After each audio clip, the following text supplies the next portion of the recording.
Okay, you know, we live downtown Minneapolis, the city. It's Ref Mitch in the building. Got Coach B. Holla at him. Coach B in the building. Y'all know the vibes. Host some podcasts, host some B, Mitch, all the vibes. We got it. So, Coach B had a great idea. We're going to do a draft for the best pregame songs. Best pregame songs. You going to go first? So, number one for the best pregame song, I mean, I ain't even get to think all the way through my thoughts. Yeah, this is completely off the dome. Completely. So, I'm going to go, my first pick, I'm going to go T.I., Bring 'Em Out. Okay. Only because this is what we came out to when I was in high school. But, yeah. And that's the first thing I'm going to think of is Bring 'Em Out, Bring 'Em Out. Okay, that's a really good one. That's a tough one. Yeah, without having to think about this, the only one I have right now is Fireman by Lil Wayne. That's okay. Fireman by Lil Wayne. I only remember that because that was the one song they played my first Miami Heat game, and they brought them out to that. Yeah, that was song fire. First came out. It was on point. Wayne was on fire then. Oh yeah, that was Wayne. My next pick I'm gonna go with. You got to do Lil Jon and I think Trick Daddy with Let's Go. I don't know how you think of that. If you wanted, you can get it. Let me know. Like that song. Okay. They still play that in NFL games right now. Absolutely.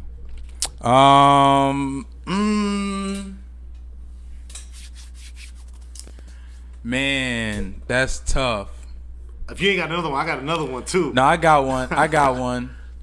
Jay-Z and Kanye West, Ham. Okay, that's possibly a good one. Yeah, you would definitely have to, like, off the top of the dome. I can't really. But I'm gonna give you a classic one where it's like if I was an athlete back in the early '90s, it would have been Regulators. Regulators would have been the hard. Regulators. Yeah, that should have been fire. That would have been crazy. That would have been super fire. That would have been fire as hell. One song that we came out to in high school was "John" by Rick Ross and Lil Wayne. That song was just hard. So period. yeah, That was just hard. Period. Yeah. So let me get that one. That's gonna cap it off. Let's do one more. This is my last one. I'm gonna do something newer. I mean, none of the new songs, they don't hit like that. Like they be cool songs, but they don't make them for that anymore. I feel like they don't make songs for sports. Yeah, they're not thinking about the athletes in that moment. That's trash. No, you know what I would do? I'm gonna go old school again. If I was like playing early '90s, maybe even late '80s. Straight Outta Compton. Okay. You play that? And you from the north side of Minneapolis? Man, you play that. You playing a little white team. You already up 10 already. Yeah, you killing them. That's one thing that's very underestimated. The music gonna set the tone for the game. The music will set the tone for the game. If we coming out to something like that or John, anything that's got me lit, we're dubbing y'all by the first 5 minutes. Best believe. My last song. That's tough, man. My last song is gonna be "Power" by Kanye West. I was thinking that one too, actually. Yeah. But "Power" by Kanye West. Yeah, I was thinking that one too. That's a good one. Had him come out to the hey. Yeah, that's a fire one. Fire. Yeah. But no, speaking of so Let's Go. I know they always play it at the Viking Stadium. The Vikings, they I don't even know how to describe them right now. They needed to win this past Sunday to basically stay in the playoff race. They're not out of it, but it doesn't look good. They lost to the Lions. Mike Zimmer, no. Cut all this. Cut all this cool shit. Mike Zimmer, I want you gone. If you're not in Detroit, they should have left you in Detroit. If you're not fired by the end of the week, I don't even know. I will say this: it wasn't necessarily his fault they lost, though. But do you know what was his fault? What? That it was so close the last time we played the Lions, right? And so I was there. I was in the stadium, and when I tell you the entire stadium wanted us to lose to the Lions just so he could get out of here. So now you win that game. You save yourself a couple weeks, right? Yeah. Just for us to be 5-7, still trying to win more games, and now you need to get fired even more. We could have fired you weeks ago. We could have saved some games, and we might be closer to a top 10 pick instead of trying to get to the playoffs just to get there and lose in the first round. Right. So you're still on board for fire Mike Zimmer? Oh, I've been on board since last season. I've been saying this since week 2 of last year. He's gonna unfortunately. Last year I was saying, you know what? Unfortunately, he don't really deserve it, but he might need to get fired just to kind of have a change of scenery. Just because players probably kind of sick of the same voice over and over again. You know what I mean? Now it's a necessity that he needs to get fired. So do you think the Vikings should tank the rest of the season now? Fire him and tank? No. I mean, that's the tough part. Because if you weren't going to tank after week 5, you might as well scratch it. You might as well try and go for everything now. I mean, because we do have the team, right? We have the team to be talented enough to go deep into the playoffs. It's just that the coaching staff isn't going to allow us to do so. I mean, we got some stuff that we're not good at. I mean, oh no, absolutely. So example would be, I mean, when they lost to the Lions, Jared Goff, he just marched down the field with 3 minutes go, and just, he marched down the field and scored the end of the second touchdown. What you want? I mean, what? They got to execute. Here's the thing. I'm going to be honest with you.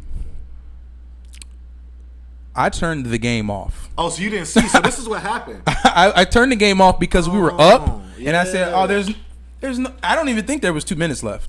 To be honest with you, I think there because there was enough. Where it was like, yeah, there's no way Jared Goff and the Lions are gonna be able to come back and beat us. Ain't no way. Ain't no way. So it was like, so we came down, we scored. We thought it was like a last minute type drive. Went for 2, missed the 2-point conversion. And then Goff just marched down the field. Literally scored a touchdown with no time on the clock. Like zeros on the clock. Boom. See, that's not okay. There's another. I do remember there was instances where we went for 2. I want to say 3 times in the game, and both times he should have went for a field goal.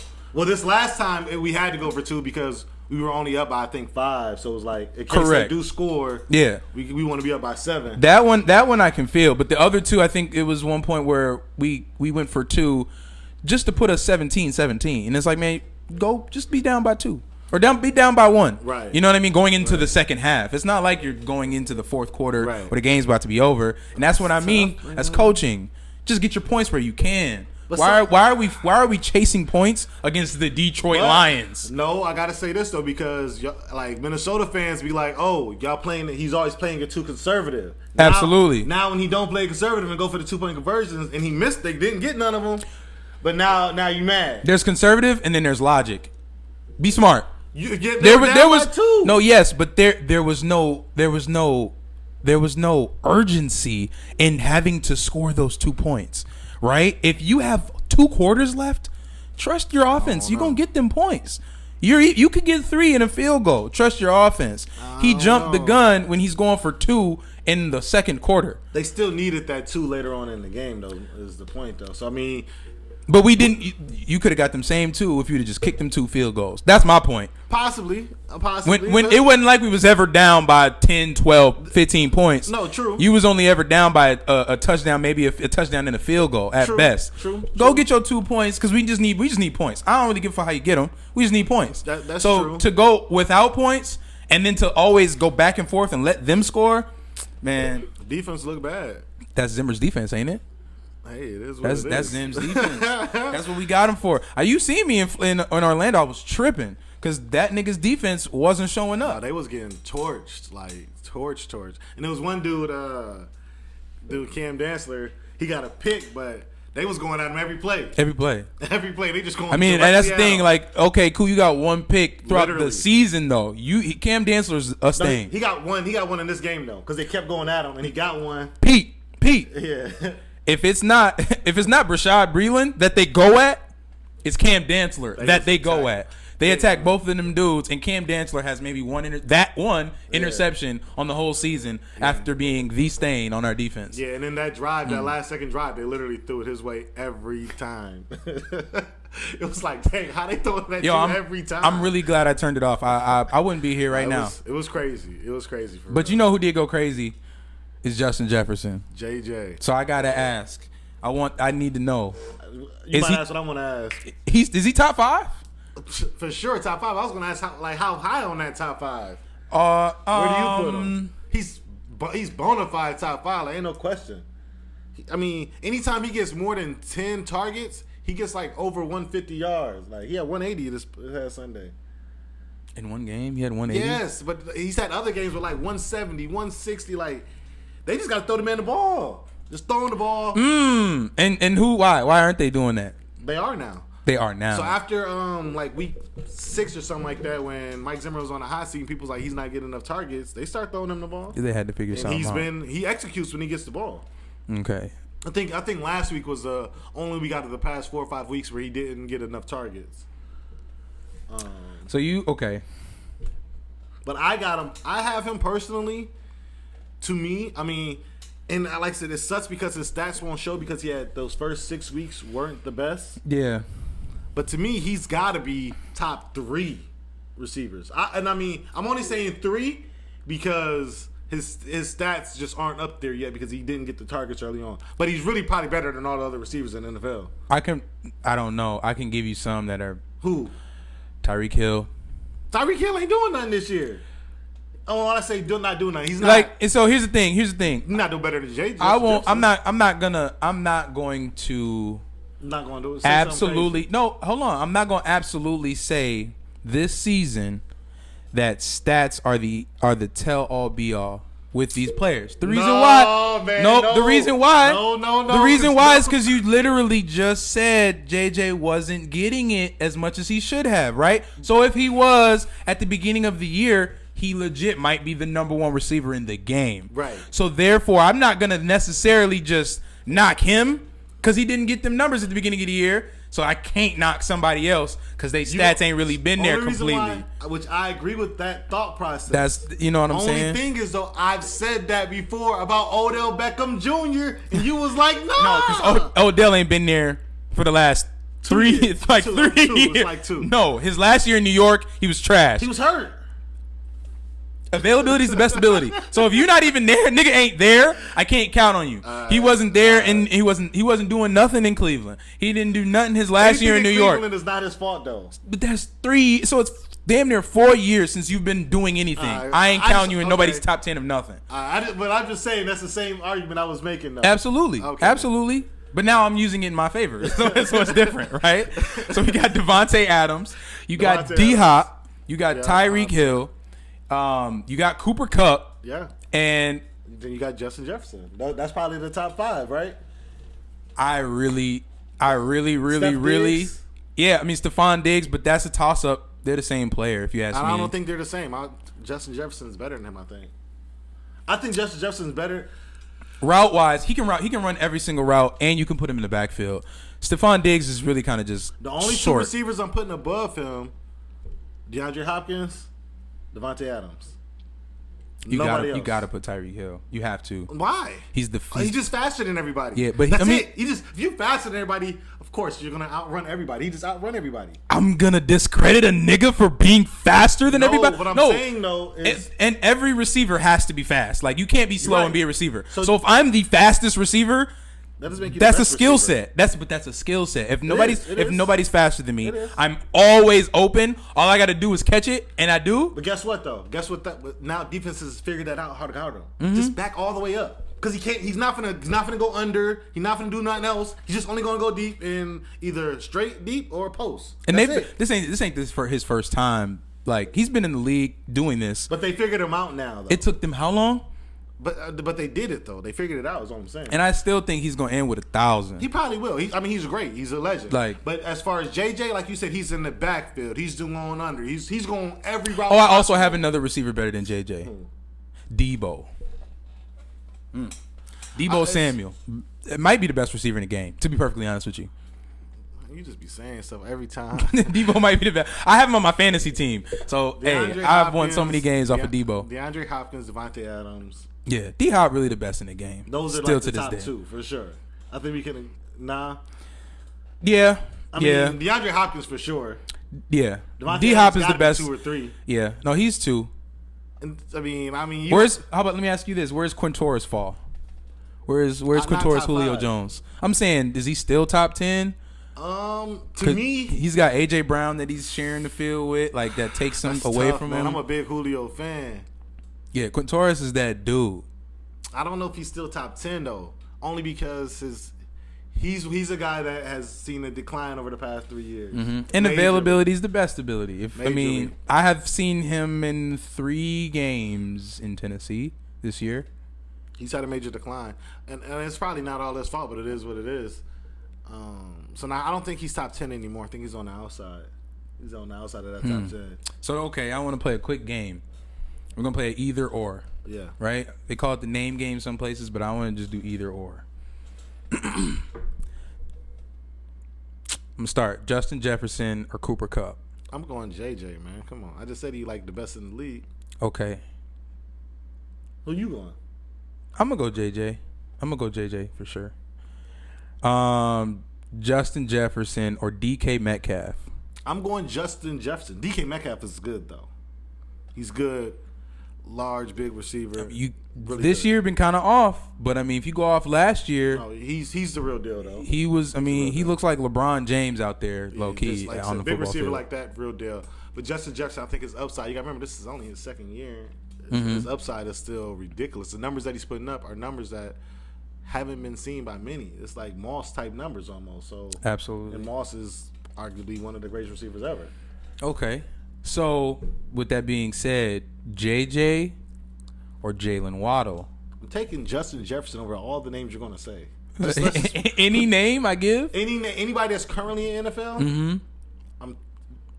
Besides maybe DeAndre Hopkins, I'm taking Justin Jefferson. And Devontae Adams. I'm taking Justin Jefferson over Devontae Adams. Why? Because Justin Jefferson's 21 years old.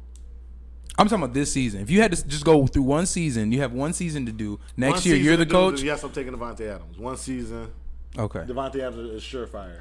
So, and you say receivers in the league today. It's not like I can't say JJ Randy Moss. You can say that. Why can't you say that? Well, you can say whatever you want to say. Because the no-brainer question is Randy Moss.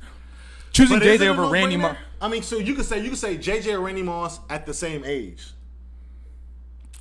Okay, I'm gonna take Randy Moss. I would take Moss too, but however, if you were to say like, only because we know this, we know that's what I'm saying. You can't really go back and say like so and so over JJ because we know how they're like Jerry Rice. We know, but I think what's good is that we can compare him to people like that. Right. Is he's in that same conversation at least in year 2 of the Randy Mosses, Jerry Rice's. I can't even think of just Randy Moss.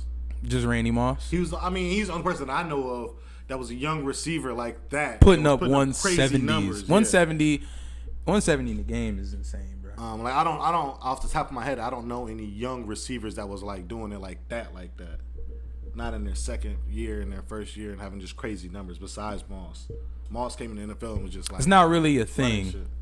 That's not really a thing. Nah, because it's not. Because usually you coming in, you got to learn a lot. There's so much to learn as a receiver. Yeah. Running backs, you see those running backs do well. You might see a tight end playing well, quarterbacks playing well. But it's rare to see a receiver come in killing shit. It's rare. I mean, you got to be a real freak of nature. Like he is. Yeah. Also, but speaking of rookies though, let's go rookie of the year NBA. You already know my vote. You already know. Just who you say? Triple double king. Cade Cunningham, Motorcade, in the Motor City. I know you see my man's. He's played a couple good games. And a couple? Yeah. He's the best rookie on any floor ever. Nah. What about Evan Mobley? He's playing better than Evan Mobley. The reason why is because he's leading his team in scoring, right? This week. You talking about this week. You talking about the season. I'm talking about the whole season. He's leading his team in scoring. He's got to be at this point. I don't think he is, man. You say leading his team in scoring. Where do you be coming up with these tapes? Main ball handler. Him and Killian Hayes are the main ball handlers on the team. Right, yeah. You know what I'm saying? There's so much more responsibility on Cade's shoulders than there is Evan Mobley. There is a lot. Okay, that is true. You know, like when you think of Evan Mobley, he's not even the main focal point on his team. Excuse me. Fair. You have Jared Allen. You got Ricky Rubio. Shout out Ricky Rubio.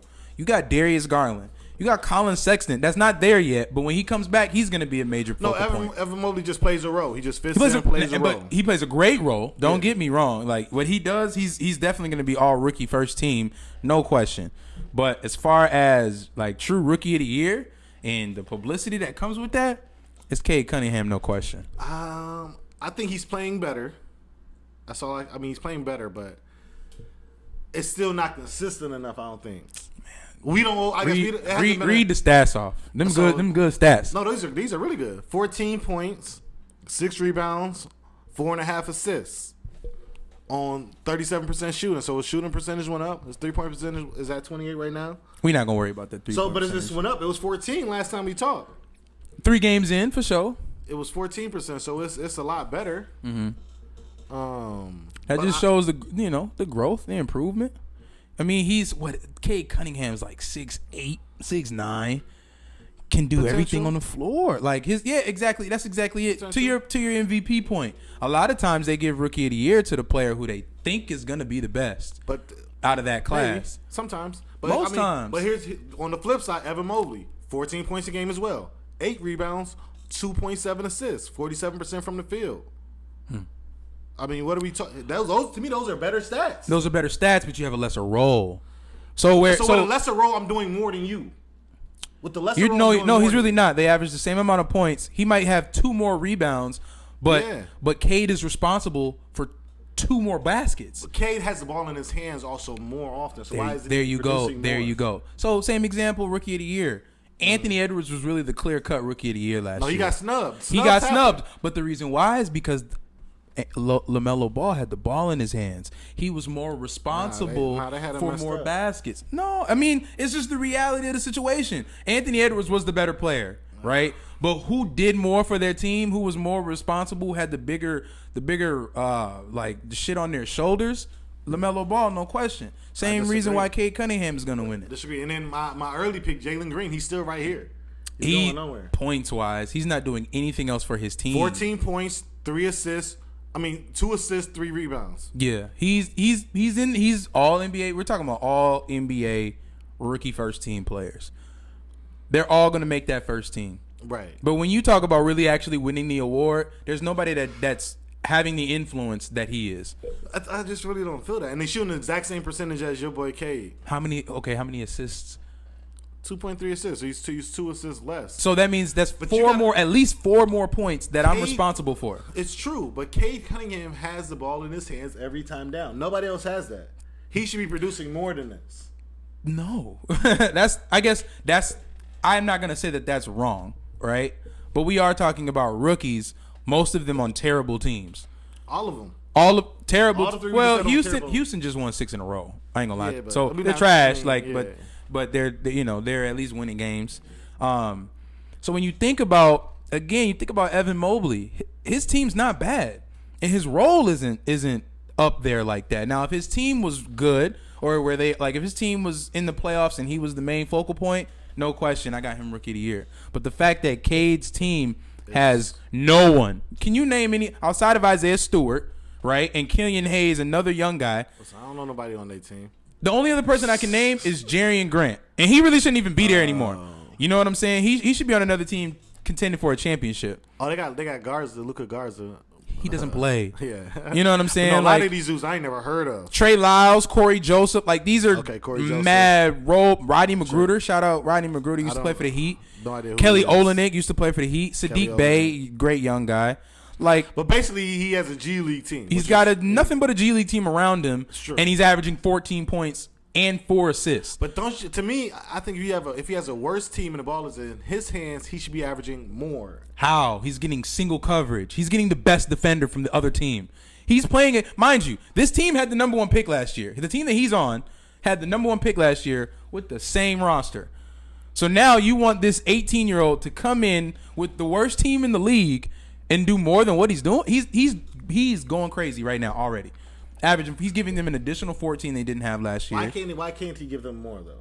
Because I mean, he might. I'm not. We're in December, right? Yeah. So we're 3 months in, and he's only giving us 14, but he's improved even since the last time we spoke. Improved a lot. You know what I'm saying? A lot. So not to say, I'm not saying he's capped. I think he might end the season averaging 18. Okay. If he gets up to 18, then that's different. I think that's what he should be at. He should be around 18 points a game with the team that he has. That's fair. If he gets around there, then he's or 14 and give me 14 and 8 assists. You know, something. I don't see him getting 8 assists as a rookie, but I don't see no rookie averaging that. You gotta know the game, the NBA game. But if he get up to 18 points per game, then that's a different talk. I think that conversation's coming. We weren't here at the beginning of the season, so we gonna get to that point at some point. Yes, Best believe. Absolutely. Best believe. And who do you have? Who's your actual rookie? If the season ends today. So here's my stance. I'm rolling with Jalen Green, but Evan Mobley's gonna win it. Okay. He's gonna win it. Just period. But Jalen Green's the rookie that I want to see have the best year. Who has the best upside of those three? Jalen Green. Absolutely. No question. I would say Evan Mobley, to be honest with you. In today's game where it's a small ball type of, small ball type of vibe. If you can have a big similar to Chris Bosh that can play all over the floor and guard all over the floor as well. You know what I'm saying? That's huge. Similar to Jaren Jackson in Memphis. Yeah. I really like his game as well. If he develops an outside jump shot, then we talking. But until then, I don't see him. I think it's really going to be based on what teams he plays for within his career. It's going to be 100% based on that. Yeah, who can set him up and things like that. Exactly. What fits best for him. Otherwise, I think it could be either a really short career or it could be a really good long career. And it's going to be strictly based on who. It's going to be based on who you play for. I mean, what's crazy is we've seen something similar with like Marvin Bagley. He's a guy that's extreme upside. Extreme upside. Cold. What's the deal with him though? Like, is it? It's a bad fit. Just a bad fit. That's it. It's just really just a bad fit team. He has to be on a team that can fit him. That's so sad though. It is, but that's what the NBA is now with these big guys. It's like if you're a big guy and you play traditional posts or you play almost traditional posts, and it's like you can't really shoot on the outside. You're not strong, super strong handling it on the outside. You're limited. Or super strong on the inside. If you're not if you're not a behemoth down there. But even if you are, who's down there posting up and just killing? Maybe not posting up, but you can go in there and rebound for us. You can hold it down. You know what I'm saying? Defensive, offensive rebound. Yeah. Like that's the only reason Dwight has a job today. True. You know what I mean? It's because he's the rebounder, or at least an internal defender. He's a presence. Yeah. Yeah. So I mean, that's a fact. But it's guys like that where it's just like they might get lost in the sauce. Tweeners. Super tweeners. Yeah. Which isn't a term anymore, really and truly, because tweeners, like when you. It isn't. Like, you know what I mean? Like we've kind of with small ball, you've kind of been able to get rid of that tweener term. Yeah. But then you still have those guys, Marvin Bagley, that really don't fit. He doesn't have a place right now. Which is crazy because 10 years ago, not even 10, roughly around 10. Whenever Draymond Green came in the league, so like 8 or something like that, like he would have been considered a tweener. Absolutely. He was probably, if his scout probably said tweener. We don't know what position he probably play. Still to this day. He probably won't even make it in the NBA because he is a tweener. Yes. Yep. And now it's switched over to where it's like, okay, he's a tweener. We need him. We need this guy. We need a tweener. Like yeah. Tweeners are actually like necessities. Another dude, even at the guard spot, CJ McCollum. Yeah. What are you? We don't really got a for sure spot for you. Yeah, it's a necessary thing. But now you can do everything. So we just need you on the floor now. Because of the versatility. It's crazy how the game has changed. You know who changed it? Steph Curry. Steph Curry had nothing to do with Draymond Green and Marvin Bagley's position. Not necessarily, but small ball. Positionless basketball. Hold on. Small ball was absolutely. You don't know who changed it for real? LeBron. Why? LeBron, because he's a 6'8". You got to remember, he started as a point guard. 6'8" point guard. I disagree because even when you playing with LeBron has always had big men on his team that didn't even necessarily could shoot. Right? You had Zydrunas Ilgauskas. If you remember, he played with Shaq. Okay, fair. All them years he had Joel Anthony. He had, you know what I'm saying? No, that's fair. But so, I'm gonna take it back a step and say Dirk. It's got to be somebody that's of a larger size that changed it, because the guards are still being the guards. They're not the ones that are being altered from this. So they changed it. They changed their game differently. Dirk changed it. Dirk, KD. They changed it. They changed it for some. KG. They changed it for some. Yeah. No, they changed it for the guys we're talking about. Those tweener guys. Yeah, absolutely. For some, which those some are the tweener guys. Yeah. I'm saying somebody that changed it. And this was gonna be a segue. Somebody that changed it completely The game is played differently now. No, those dudes, like, yes, Dirk has been in the league and was in the league killing in the early 2000s. Before Curry. Absolutely. But big men weren't able to shoot threes then. We still couldn't have big men shooting threes. Right. So you got big men shooting threes now. But when you talk about an evolution, absolutely, it has to start somewhere. So absolutely. As post players start to shoot more threes, where did they see it first? Absolutely. They didn't see it first. He changed it. Yes, Dirk changed it for the big man. My point is though, Curry's position is a guard. Yep. He has nothing to do with the post player shooting threes. Yeah. No, I'm agreeing with you. But what we're saying is two different things. You're saying he changed it for post players. Right? Correct. For some. For larger players. Yep, for some. He changed it for some. I'm saying Steph changed it for all. Changed what, though? We now shoot threes. Like, so yes, big men, yes, it was a skill. All guards been shooting threes since the 3-point line came out. But I know you recall. He just shot them further. I know you recall people saying live by the three, die by the three. Okay. That is also no longer a term. Because the 3-point shot is now that much more accepted. The teams everywhere across the globe are shooting more threes than they ever have before. Not even just further out, but it's now a thing to shoot threes. Right. You were strongly encouraged to go get the layup, regardless of who you were. Guard, big, post, wing, it didn't matter. Now it doesn't matter who you are. Shoot the three. But why do you accredit that to Curry? That doesn't make any sense still. Because nobody you had, unless you were someone that was specifically able to shoot the three.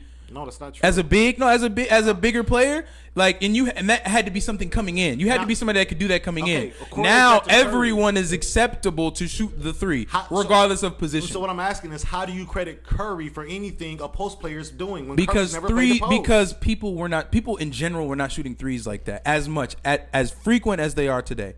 So even if you were a big and you were shooting threes because Dirk was, you might get 1 or 2 a game. So now they are really shooting. That's all they're shooting. Half the time, coaches are stressing them to get inside because they're not getting inside enough. Not saying how Curry, a 6'3", 6'4" guard, because he's the best 3-point shooter of all time. 1, but 2, he's the one. Yes, and he's the one that's been shooting more and better than anybody else.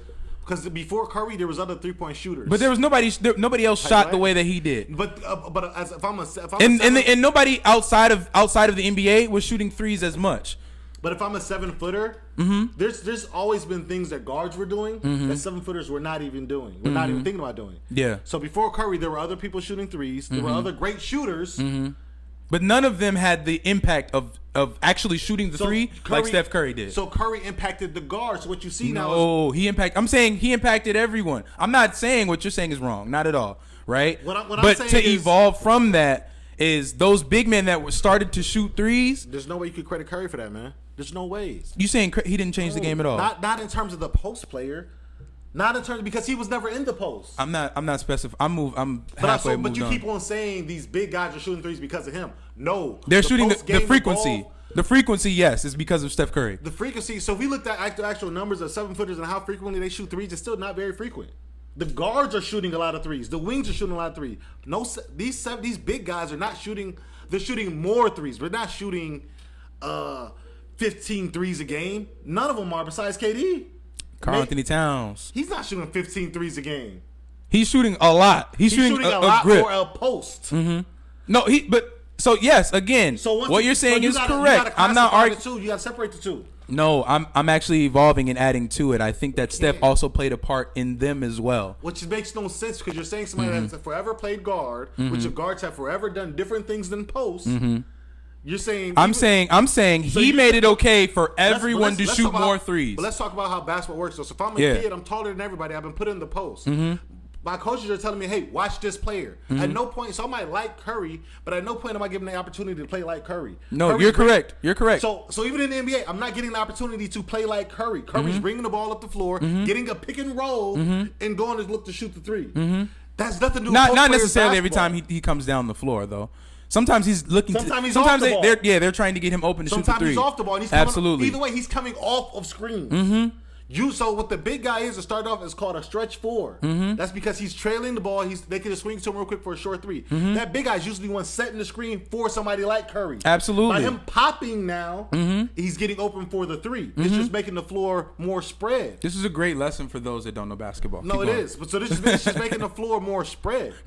The difference is if you're playing the game, the big is probably setting the screen. Curry's the one running off of the screen for the shot. There's Absolutely. no post players doing that still even today. Karl Anthony Towns, but yeah. No, ahead. he's still the one setting the screen. No, I literally watched D'Lo and set screens for him. Game? At least 3. That's my point. You saying 3 times. I'm saying every time down the floor, a guard is getting a screen from a post. Listen to what I'm saying though. The entire team, right? Matter of fact, the entire league, from NBA, NCAA, high school, youth, they are all shooting more threes based on analytics, due to Steph Curry being the one to really change the game. And I disagree.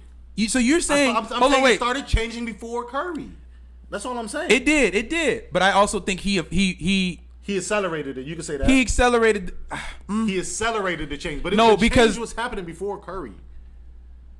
I disagree, because even when you had Dirk, he was the only one shooting out there. No, because then you had KD. So you had players. So there was Dirk there, and this is the same way for every. And I'm saying people that was player shooting at a high level. So because there's other people shooting. Yeah, there was KG every once in a while pull a 3. I mean, not KG, but it was like Sabonis. You had Sabonis like Arvidas Sabonis from earlier before then, who was shooting. Sabonis. Yeah, like it's not a new thing. This is exactly what I'm saying. So the only person that accelerated it. Because he's not the first person to start shooting threes at a high level. No. Stop saying no, but no. I'm not saying. He shot them differently. I'm not even saying the frequency. The frequency has never been this way. And he is the one that ushered in being like, live by the 3, die by the 3 is no longer a thing because of him. The frequency, how many threes we get up in a game is now acceptable due to Steph Curry. That's my point. I don't agree. I think it's beyond him. I think it's beyond him. Dirk wasn't shooting in the amount of threes that he he was shooting threes, which was different for Dirk and 7-footers. What you just described was a team thing. So the team is shooting a lot of threes. You give credit that to Mike, Dan, and Tony. He was doing that already. No, they weren't shooting threes like that. You talking about? No, yeah, that was my era. They were not shooting threes like that. They were the fastest team, but they were not the most threes. They weren't shooting. They weren't shooting a ridiculous amount of threes. But they shot a lot, but they weren't shooting a ridiculous amount. You got to incorporate it with the time frame it is. They were shooting like 15 more threes than every team in the league. What they were doing was like this. People were saying like it's never going to work. And it's still, 1, it didn't work. 2, it didn't. It didn't work. And hold on. That's not evolution. It doesn't have to work then. It worked later. Yes. It worked 15 years later. But there was no one else that did it. Because nobody else believed in it. But this started then. So you still got to credit them just because somebody else did it later and it worked for them. This person still came up with the idea. It's the same thing. But that wasn't their game plan to shoot threes. Their game plan was not to get up as many. They didn't even have the 3-point shooters to do that. Well, the reason why I said game plan, they were more of a, if we're talking about the same Steve Nash MVP Phoenix Suns team, they were 7 seconds or less. They didn't have nothing to, so yeah. A lot of threes. Hold on, if the 3-point was a result, if that was the open shot, yes, hold on. Right. But that wasn't like, we're not going to go into this play to get a 3-point shot. Correct. That is what Golden State has changed in today's game. They changed it though? Why? Because of the analytics. So they have advanced analytics now that they did not have then. That actually shows, hey, it's a better percentage of chance of you winning if you shoot the 3. Just as much time. They didn't have that stat then, but they had the concept. So just because the concept evolved doesn't mean that they don't get credit for it. It just evolved. They can get credit for a little bit. Little bit. But there wasn't nobody that was shooting like Steph. It's clear. We know that, but it's still that don't mean. So you did all that to say I'm right. No, that's crazy. Shooting like Steph, but you can't. Yeah, that's what I'm saying. Ain't nobody. That's what I'm saying, right? The 3-point line. Ain't nobody shooting like Step. 3-point line. The amount, the equality, nothing. But the 3-point line came out like 1979. You was credited right, and nobody still to this. It took Steph Curry to shoot the amount of threes that he is shooting, and now to do what? And now to shoot. But now, right? Hold on. Now, younger kids are doing so as well. Younger kids been shooting threes, but we weren't allowed to do so. That was a three, and I was ahead of my man because it was a thing. I was ahead of my time. So you're telling me I ushered in the new era of basketball? Is what you're saying to me? That's my exact point. It's been happening before Curry. So Marcus is the new Steph Curry. No, you're the old Steph Curry. Everybody right. was shooting threes before. I personally, specifically, ushered in this new era of basketball. You heard it here first. At BSPN. You did. You ushered it in. All you. That's I'm closing this out.